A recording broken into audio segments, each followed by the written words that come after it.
Assalamualaikum warahmatullahi wabarakatuh.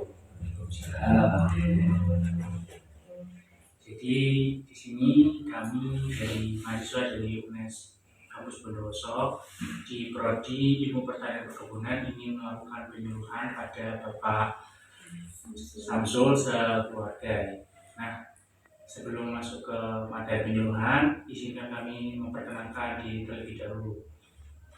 Jadi nama saya tuh Nanda Nikola Wicaksono, biasa dipanggil Niko, asal saya dari Bojonegoro.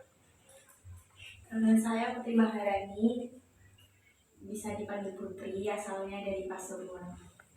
Saya Ika Lailatul, bisa dipanggil Ika, dan asal saya dari Lumajang. Saya Ersi Salva, bisa dipanggil Ersi, asal Mojokerto. Dan yang kameramen itu Sabik, asalnya dari Kediri. Nah, untuk materi penyuluhan ini diambil dari permasalahan yang kemarin kami wawancara ke Bapak. Nah, yang pertama itu kan Bapaknya menggunakan pestisida Ambigras.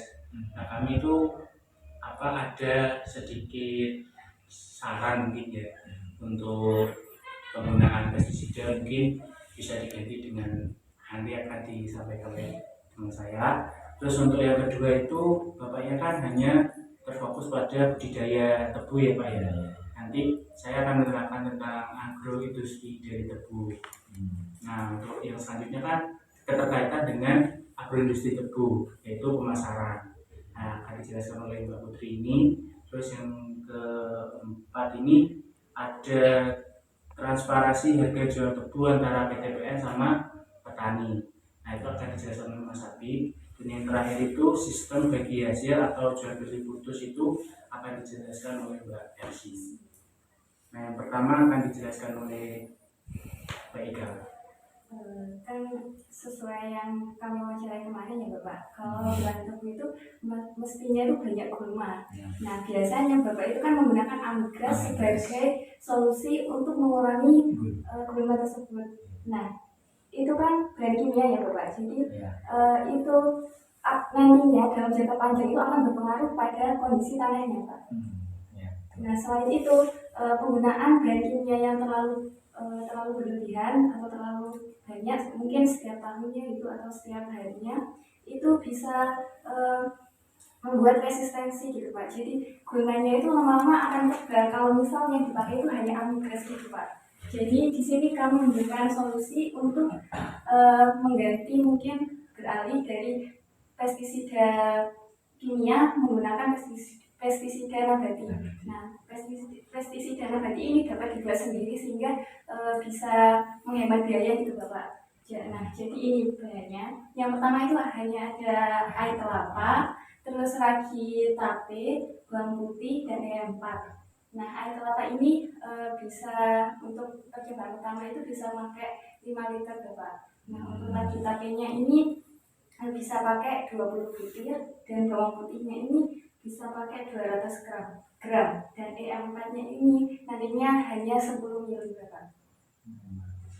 Nah, untuk pembuatannya itu yang pertama air kelapa itu dimasukkan dalam wadah biar bisa jerigen juga ya Bapak. Terus yang kedua itu ragi tape sama bawang putih itu sama-sama dihaluskan, kemudian dicampurkan dan diaduk hingga sampai membentuk campuran homogen. Campuran homogen ini kayak kental gitu Bapak. Nah, setelah itu memasukkan E4. Jadi E4 ini kayak mikroorganisme yang nantinya itu akan berkembang gitu Bapak. Setelah itu diaduk lagi. Nah, setelah diaduk nanti itu dibiarkan selama 14 hari untuk fermentasi. Nah, itu dibiarkan selama 14 hari itu ditutup Pak, sebelum itu ditutup mungkin bisa pakai kain yang tebal. Terus setiap 2 hari sekali itu nanti dibuka. Nah, iya. Nah, untuk cara pemakaiannya itu setelah 14 hari Bapak, itu kan mikroorganismenya sudah berkembang. Nah, itu bisa langsung digunakan. Tapi kalau sebelum 14 hari itu masih belum bisa digunakan. Iya, seperti itu Pak. Nah, secara pemakaiannya yaitu 1 liter tadi herbisida nanti dilarutkan dalam 16 air. Nah itu dibuat dalam 1 tangki per air. Nah kalau syarat pemakaian kan sudah pastinya Bapak sudah tahu kalau tidak boleh dilakukan ketika gerimis. Terus kalau menyemprot itu kan jangan sampai terkena pada tanaman yang utama. Terus mungkin ya Bapak, dari ini pestisida ini gak semua gulma itu bisa mati. Mungkin ada beberapa yang tidak bisa mati gitu. Jadi mungkin kalau misal yang batang dan akarnya itu kuat banget, itu mungkin bisa ditambah dosisnya supaya lebih cepat matinya gitu Bapak. Terus sisi menambahkan ya Pak ya, mungkin dari pestisida nabati ini tidak bisa 100% untuk mematikan, mungkin hanya memabukkan dari gulma-gulma yang ada di lahan tebu. Jadi mungkin pemakaiannya itu bisa diselingi sama amigdasati. Jadi untuk pemakaiannya bisa bisa mengurangi yang disebutkan oleh teman saya, dampak-dampaknya kayak apa tadi, resistensi.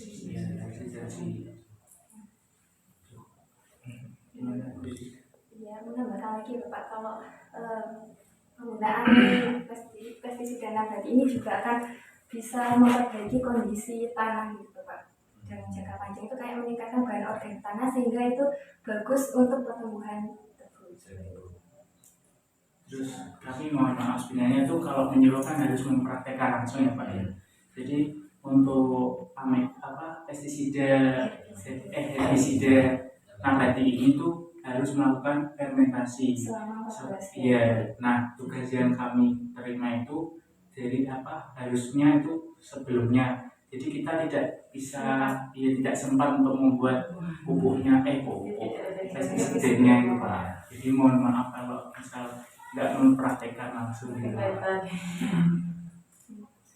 Ya. Jadi materi selanjutnya itu agroindustri tebu. Nah, seperti yang kita ketahui bersama kan Bapak hanya berkecimpung dalam satu subsistem yaitu budidaya. Nah, Bapak kan mungkin ya, saya kurang tahu. Mungkin Bapak setelah menyebarkan tebu itu belum tahu dari tebu itu ada potensi lain apa. Nah, ini ada pohon industri tebu. Mungkin kayak gitu ya Pak. Di sini saya jelaskan aja ya Pak. Di sini ada tebu. Nah, tebu kan yang diambil itu batangnya ya Pak ya. Nah, dari batang itu terbagi jadi 2, nira sama ampas. Dan nira ini yang biasanya dipakai sebagai bahan baku gula. Jadi yang diambil dari tebunya kan nira itu. Nah, terus dari nira ini sendiri itu bisa lagi jadi hal yang lain, yaitu sebagai blotong atau filter sama tetes. Nah, untuk yang ampas sendiri itu kan habis digiling mungkin dari tebunya kan ada yang nggak pakai Pak ya, yang batang-batangnya itu kan ampasnya itu bisa menjadi bahan bakar kayak bahan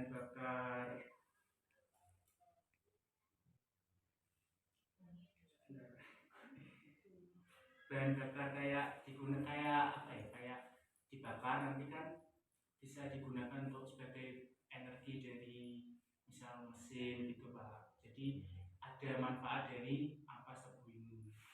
Nah, untuk blotong sendiri itu tuh kayak pupuk Pak. Blotong itu pupuk. Jadi ampas tebu itu bisa dipakai sebagai pupuk. Jadi nanti blotong itu ditaburkan ketika budidaya tebu. Nah, untuk blotong ini kan hemat bisa mengurangi pengeluaran dari operasional budidaya. Jadi bisa digunakan berulang-ulang gitu Pak. Jadi dari tebu itu bisa berpotensi jadi pupuk lagi gitu Pak. Terus untuk tetes sendiri itu bisa tetes tebu ini bentuknya seperti ini Pak. Ini tetes ini ya maaf tadi enggak. Jadi ini blotong Pak. Ini kayak jadi bisa digunakan sebagai pupuk organik baik. Misal Bapak kan sekarang kan pupuk itu lagi mahal-mahalnya, mungkin dari Bapak untuk menekan pengeluaran bisa pakai Blok Amuni. Nah, untuk ampas tebu sendiri yang saya sebutkan tadi untuk bahan bakar. Jadi mungkin bahan bakarnya bukan kayak bahan bakar bensin gitu, bukan. Ini lebih ke industrial gitu Pak. Jadi bahan bakar untuk industrial. Terus untuk tetes tebu sendiri itu bisa berguna banyak Pak. Dia kan mengandung beberapa senyawa kayak asam amino sama mineral. Itu tuh baik digunakan untuk ternak. Jadi untuk kayak obat ternak gitu Pak. Jadi tetes tebu ini selain digunakan untuk obat ternak juga digunakan untuk campuran pupuk gitu Pak. Itu. Jadi ini agroindustri produk tebu yang jarang diketahui ketiganya ini. Mungkin insya Allah saya doakan ya Pak ya, mungkin Bapak bisa mengolah tebu Bapak sendiri, terus wah ini tebunya punya potensi lain ini. Nah ini dari kami paparkan ini mungkin bisa menjadi opsi Bapak untuk memaksimalkan dari produk tebu Bapak itu. Terus yang selanjutnya ada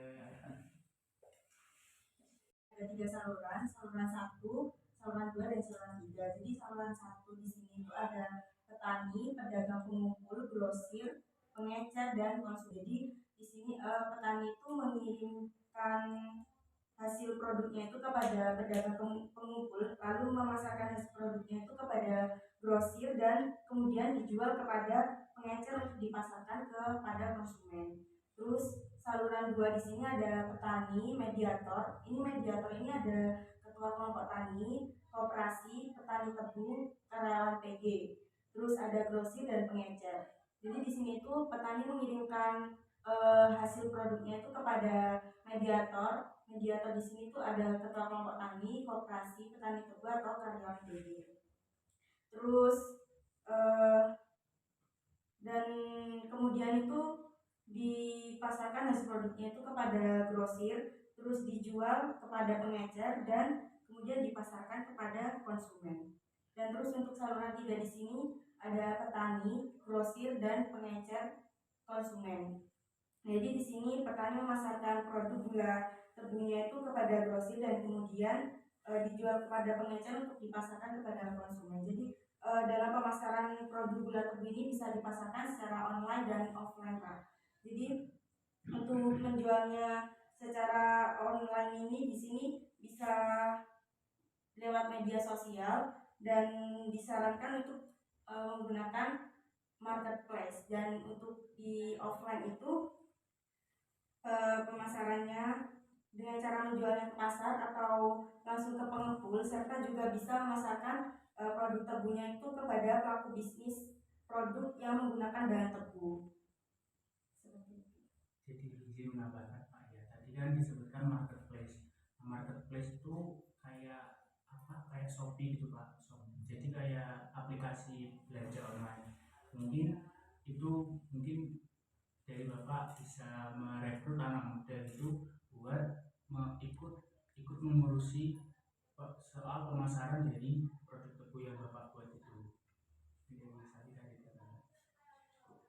Ya mungkin seperti itu Pak dari saluran pemasaran. Jadi saluran pemasaran ini sangat penting Pak di bidang agribisnis, terutama di usaha tani. Nah untuk selanjutnya akan dijelaskan oleh Mas. Sistem bagi hasil. Nah, bapaknya kan ini kan menjualnya ke PG ya Pak. Nah itu seharusnya itu dalam bekerja sama itu harus adanya transparansi antara pihak PG dan petani. Nah, kenapa ini harus ada transparansi? Soalnya berdasarkan studi kasus yang ada itu biasanya para pihak PG itu tidak memberikan secara gamblang rendemen jumlahnya ini berapa, kok tiba-tiba harganya cuma segini gitu. Nah, jadi di sistem bagi hasil ini sebenarnya itu para petani sama PG itu sudah memiliki kesepakatan seperti ini. Apabila bapak para petani itu mendapatkan rendemen 6% itu dari PTPN 10, bapak akan mendapatkan 66% dari hasil jualannya. Nah kalau dari PTPN 11 sama Pak, 65%. Sedangkan apabila manajemen yang dihasilkan dari penjualan itu 6% sampai 7%, Bapak itu akan mendapatkan 70% dan di PTPN Sumber juga 70%. Nah, sedangkan di antara 7 sampai 8% dari Bapak petani itu mendapatkan 75%, sedangkan di PTPN 11 mendapatkan 70%.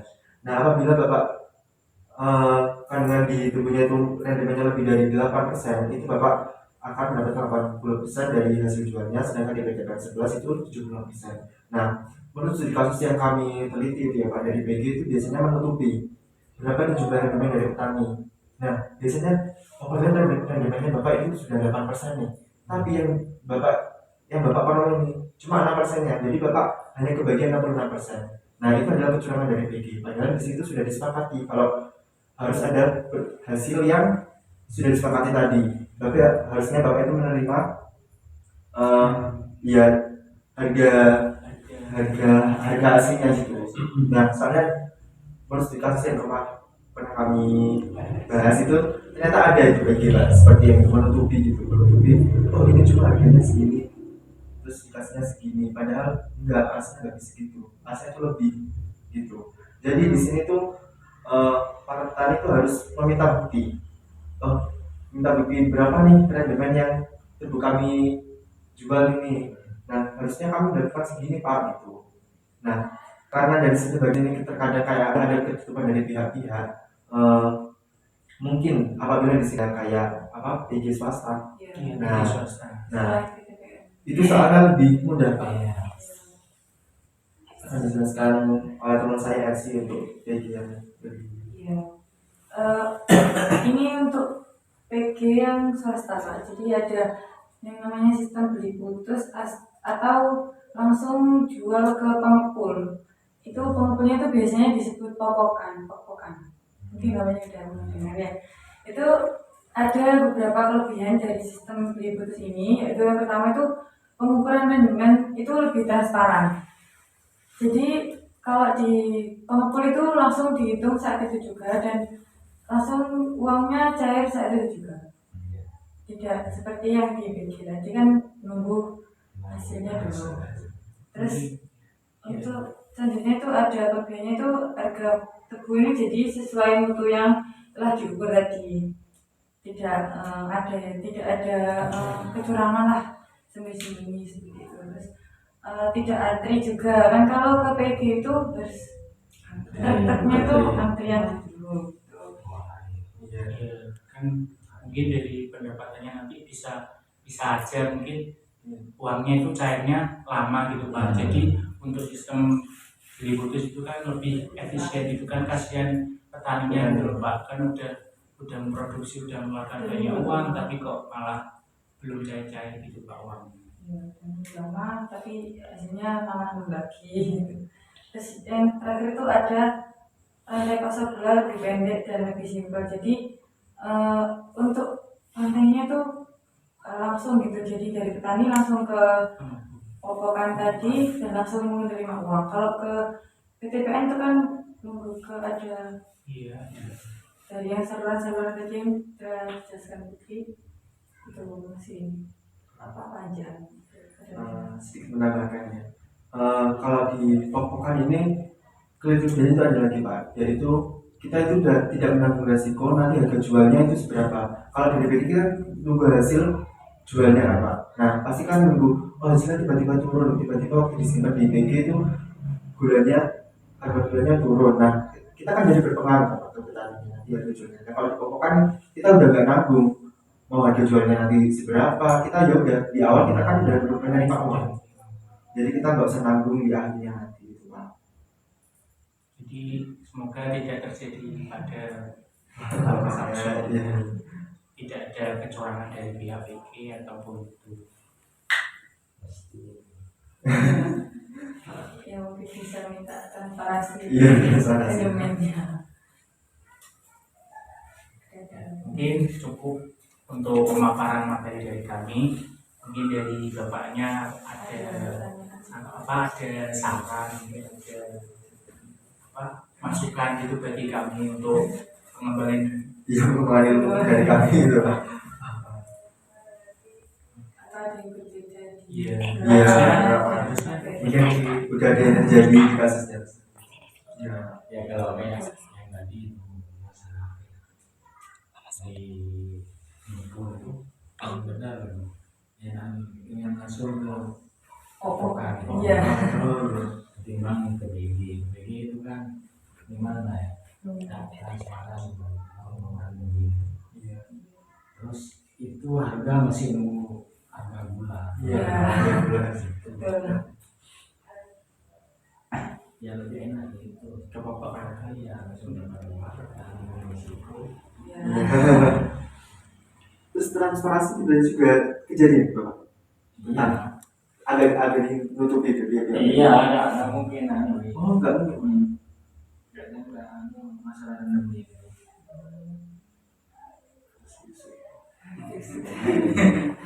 mungkin mungkin kalau dari kami itu ada saran tuh membuat kelompok tani untuk komoditas tebu Pak. Iya, khusus Khusus gitu kan di sini kan udah ada kelompok tani padi. Ini dari Bapak Samsul tuh ingin berinovasi itu untuk mengumpulkan para petani tebu itu bisa digunakan untuk sharing-sharing gitu. Mungkin ada masalah mungkin kan bisa untuk kan manusia kan tidak bisa hidup sendiri Pak, harus saling dan membantu. Jadi kalau bisa membantu orang lain kan bisa bermanfaat bagi orang lain kan lebih baik.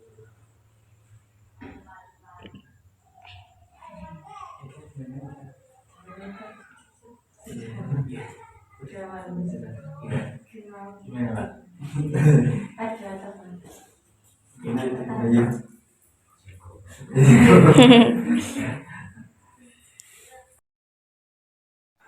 Perbuatan atau perlakuan yang tidak mengenakan itu kami mohon maaf sebesar-besarnya karena kami masih dalam proses pembelajaran. Terus kami cukupkan. Terima kasih. Wassalamualaikum warahmatullahi wabarakatuh.